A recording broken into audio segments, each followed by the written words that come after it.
Morning class. आज का topic है experimental determination of transport number. तो ट्रांसपोर्ट का एक्सपेरिमेंटल डिटर्मिनेशन हम दो मेथड से फाइंड आउट कर सकते हैं, हिटार्फ मेथड और मूविंग बाउंड्री मेथड। बात करते हैं हिटार्फ मेथड। हिटार्फ मेथड का जो प्रिंसिपल था उनके according decrease concentration of electrolyte in anodic compartment. उन्होंने क्या किया था बेटा, उन्होंने अलग अलग कंपार्टमेंट में जो इलेक्ट्रोलाइट का कंसंट्रेशन था उनके उस इलेक्ट्रोलाइट के कंसंट्रेशन में जो डिक्रीमेंट आ रहा था उसी को यूज़ करके ट्रांसपोर्ट नंबर फाइंड आउट किया था।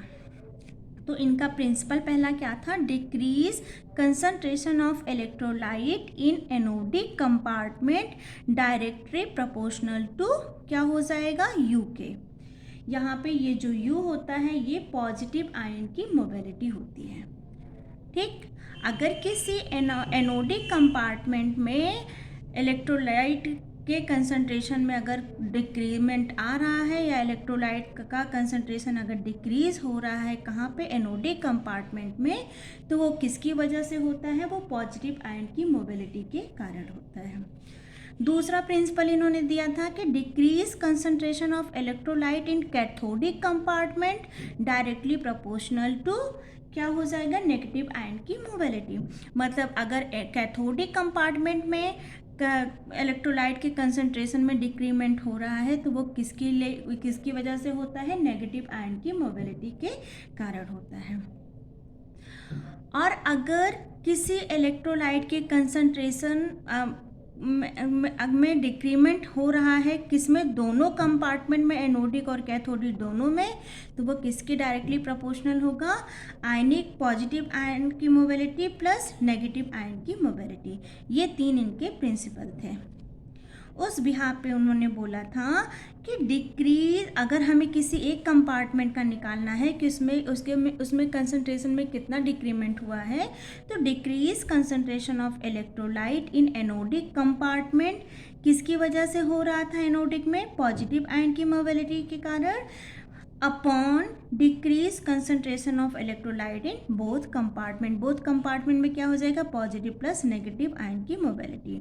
तो ये जो U upon U plus V निकल के आया, ये क्या था हमारा NC क्या था, ये जो हमारा NC था ये ट्रांसपोर्ट नंबर किसके लिए था, कैटायन के लिए ट्रांसपोर्ट नंबर था। ऐसे ही अगर हम एनायन का ट्रांसपोर्ट नंबर Na निकालें तो क्या हो जाएगा, V upon U plus V। मतलब decrease concentration of electrolyte in anodic cathodic department किसकी वजह से होगा, एनायन की वजह से, नेगेटिव आयन की मोबिलिटी की वजह से, और टोटल जो डिक्रीमेंट हो रहा था कंसंट्रेशन में वो किसकी वजह से हो रहा था, नेगेटिव प्लस पॉजिटिव, जिसको इन्होंने डिनोट किया था Na। तो ये हमारे क्या थे, ट्रांसपोर्ट नंबर यहाँ से आ रहे थे।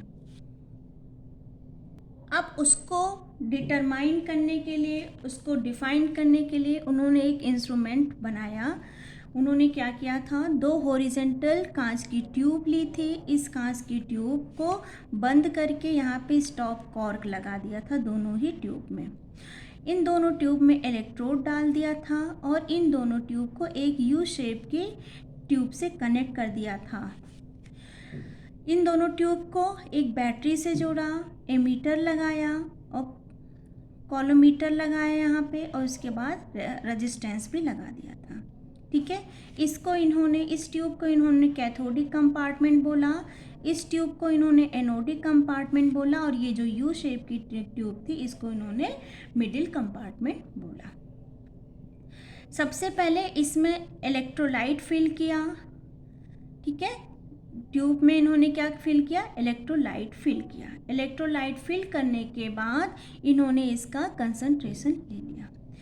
जब इन्होंने इसका इनिशियल कंसंट्रेशन ले लिया तो इलेक्ट्रोलाइट फिल किया और इसका इनिशियल कंसंट्रेशन ले लिया कि इलेक्ट्रोलाइट का इनिशियल कंसंट्रेशन क्या है।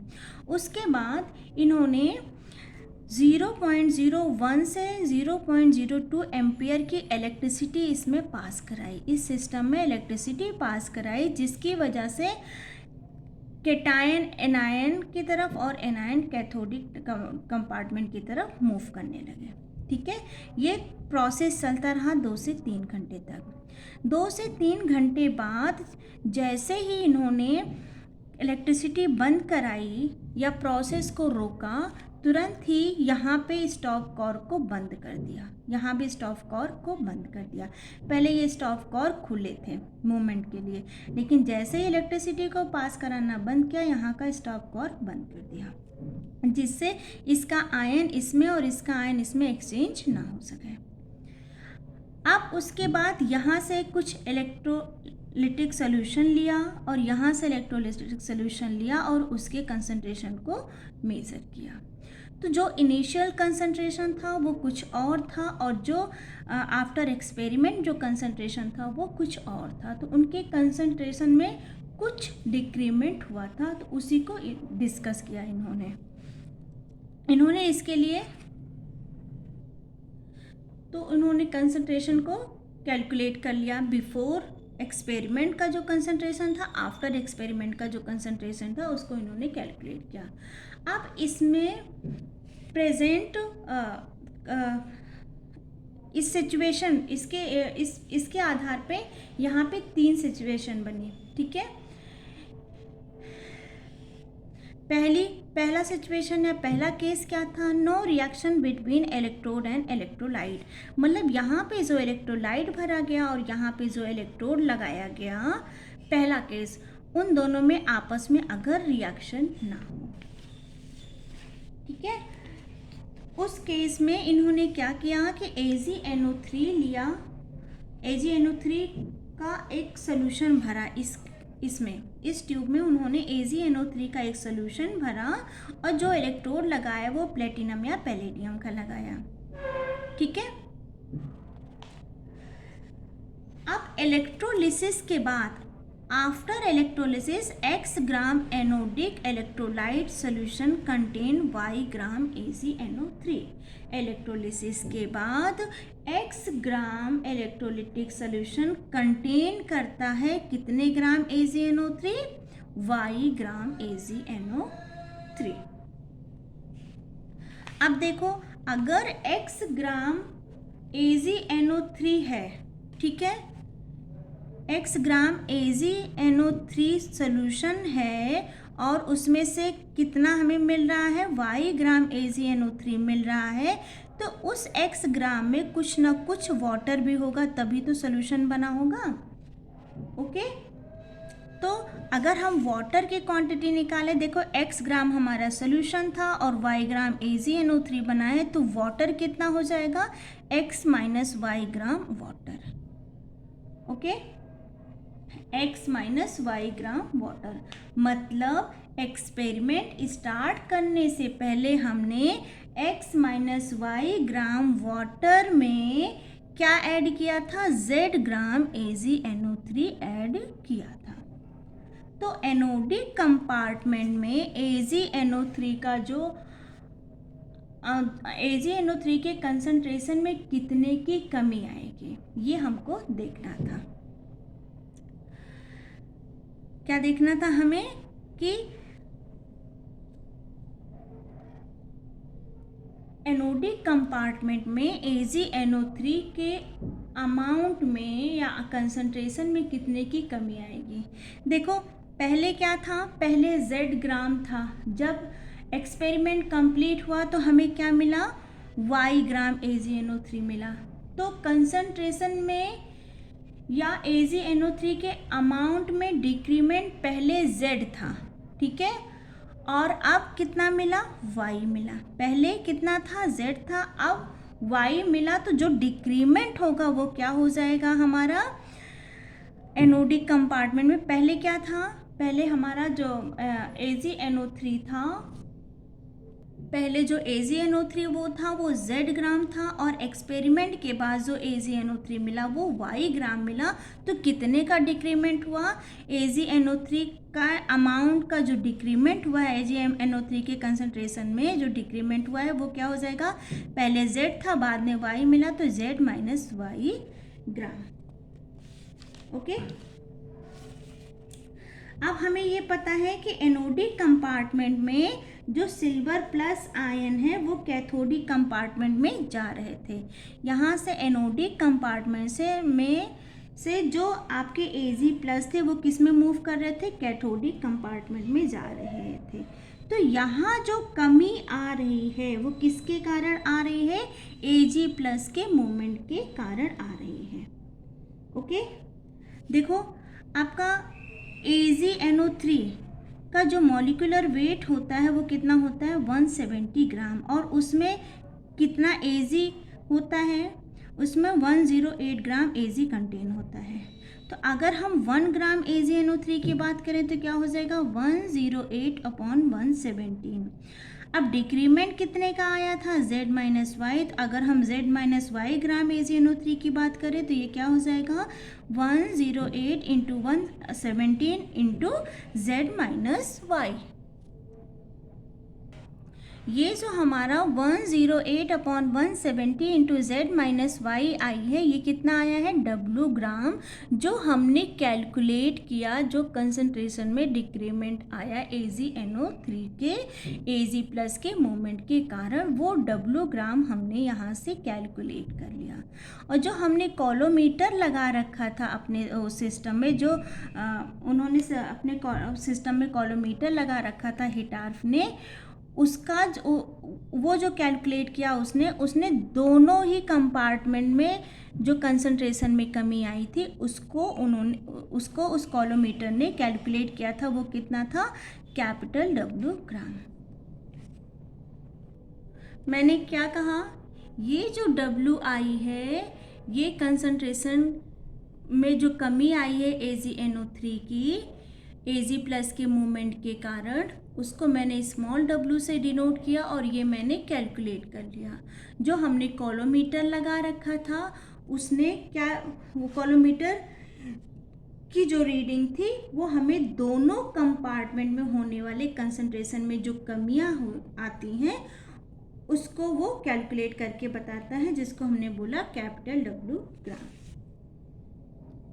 ओके, अब हमको पता है हमने क्या फाइंड आउट कर लिया, कॉलोमीटर की रीडिंग जो दोनों कंपार्टमेंट के कंसंट्रेशन में होने वाली कमी है, और एनोडिक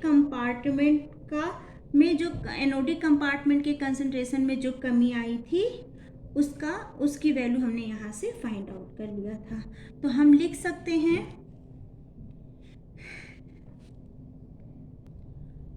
सकते हैं NC is equal to small w upon capital W।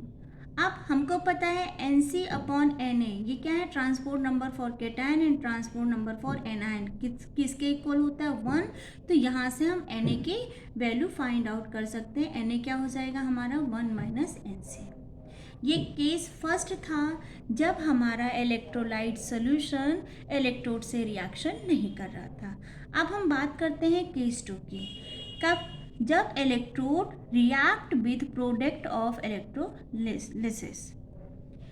जो इलेक्ट्रोलिसिस की ड्यूरेशन में जो प्रोडक्ट बना है उससे जब इलेक्ट्रोड रिएक्शन कर रहा है, या फिर हम कह सकते हैं कि जब इलेक्ट्रोड हमारा रिएक्शन करता है जो हमने उसमें इलेक्ट्रोलाइट लिया है, उस केस में क्या होगा।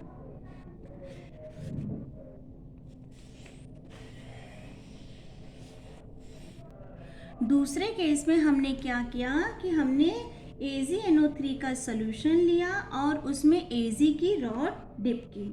तो सोल्यूशन का जो AgNO3 था वो रॉड के Ag से रिएक्शन कर लेगा। जब वो रिएक्शन कर लेगा तो AgNO3 बनाएगा और इलेक्ट्रॉन रिमूव करेगा। मान लो W ग्राम Ag डिपॉजिट होता है कैथोडिक में, मान लो W ग्राम Ag डिपॉजिट होता है कैथोडिक में, उतनी ही कमी आती है Ag की एनोडिक कंपार्टमेंट में। ओके, W ग्राम Ag अगर कैथोडिक कंपार्टमेंट में डिपॉजिट हो रहा है तो उतने ही Ag की कमी आती है किसमें, एनोडिक कंपार्टमेंट में। ठीक, फिर से समझ लो, यहाँ से अगर W ग्राम Ag जो है हमारा डिपॉजिट हो रहा है कैथोडिक कंपार्टमेंट में, तो जितना हमारा Ag कैथोडिक कंपार्टमेंट में डिपॉजिट हो रहा है उतने की ही कमी हमारे एनोडिक डिपार्टमेंट में आती है या आएगी। जब एक्सपेरिमेंट स्टार्ट हुआ तब x माइनस वाई जो वाटर था, ग्राम वाटर में Z ग्राम AgNO3 हमने घोला था। ठीक है, क्या था, x minus y gram water में Z ग्राम AgNO3 था। ठीक है, आफ्टर एक्सपेरिमेंट जो AgNO3 मिला हमको वो कितना मिला, y gram. Okay, after experiment AgNO3 y gram मिलता है, इंक्रीज होकर मिलता है किसमें, एनोडिक में। तो Z माइनस वाई ग्राम कंसनट्रेटेड AgNO3 इंक्रीज हो गई कहाँ पे, कैथोडिक एनोडिक कंपार्टमेंट में क्या हो गई हमारी, इंक्रीज हो गई। अब कितना अमाउंट का इंक्रीमेंट हुआ, W हमको पता है। ठीक है, कितने अमाउंट का इंक्रीमेंट हुआ वो W हमें पता है, और जो हमारा कॉलोमीटर है कितने अमाउंट का इंक्रीमेंट हुआ, Z माइनस वाई इंटू 108/170, ये W हमने फाइंड आउट कर लिया। और यहाँ पे ये जो कैपिटल W है ये हमें किसने दिया, कॉलोमीटर ने दिया, जो हमने सिस्टम में लगा रखा था। तो यहाँ से हम क्या निकाल सकते हैं, NC की वैल्यू निकाल सकते हैं। ट्रांसपोर्ट नंबर फॉर केटायन के लिए क्या हो जाएगा, capital W into small w upon W। और एनायन की वैल्यू हम कैसे फाइंड आउट कर सकते हैं, transport number for anion Na क्या हो जाएगा हमारा, 1 माइनस NC। तो इस तरह हिटार्फ मेथड से हम ट्रांसपोर्ट नंबर को फाइंड आउट कर सकते हैं कि आयंस के केटायन या एनायन के मोमेंट के कारण उसके कंसंट्रेशन में क्या क्या चेंजेस आते हैं। आई होप आपको समझ में आया होगा। Thank you.